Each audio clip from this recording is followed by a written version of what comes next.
Hello दोस्तों, नमस्कार। मैं अपने यूट्यूब चैनल में आप सभी का स्वागत करती हूँ। शिव विवाह गीत अच्छा लगेगा तो लाइक कीजिएगा, और नए हैं मेरे चैनल पे तो सब्सक्राइब कीजिएगा, और कमेंट में बताइएगा कैसा लगा मेरा गीत। हर हर महादेव, मैया पार्वती की जय। शिवाजी चला लाना जोगी बने हैं, गौरा रोआ से अचोदाय। शिवाजी चला लाना जोगी बने हैं, गौरा रोआ से अचोदाय। रौरात है शिवजी जोगी बने में, दीना मोरा कई से कटी।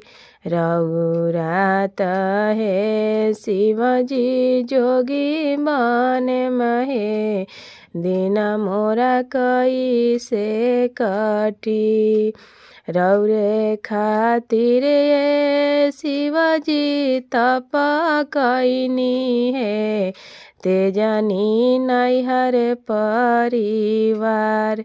रौरे खातिर ये शिवजी तपा कैनी है, तेजनी नैहर परिवार। तेजी देहानी गौआ जवरवानु है, छूटल सखिया हमार।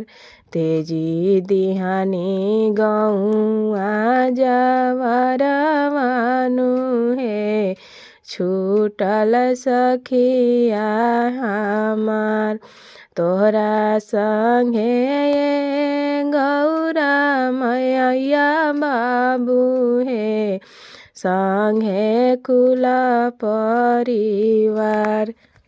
तोहरा संगे गौरा मैया बाबू है, संगे कुल परिवार।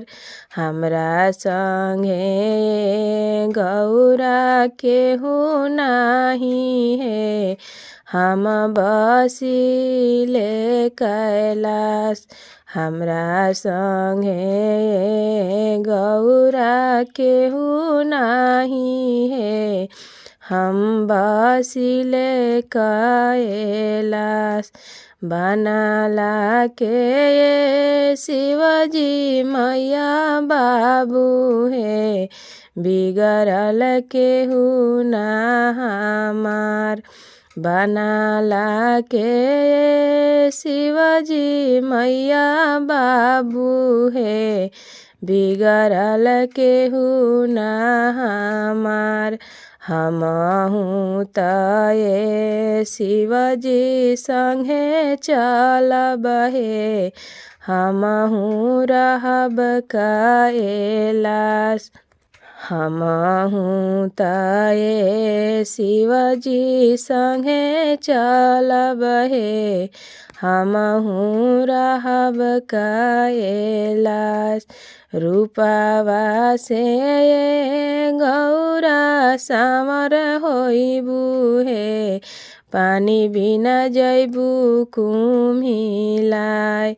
रूपवा से गौरा सामर होइबू है, पानी बिना जैबू कुम्हिलाय।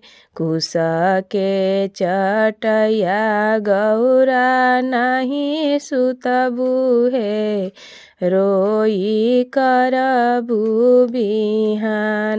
कुश के चटैया गौरा नहीं सुतबू है, रोई करबू बिहान। रूपवा के शिवजी सहिले हब हे, पनिया देहब हम बिसार। रूपवा के शिवजी सहिले हब हे, पनिया देहब बिसराय। कुश के चटैया शिवजी नींदे सोयब हे, हाँसी करब बिहान। कुसा के चटैया शिवजी नींदे सोयब हे, हाँसी करब बिहान।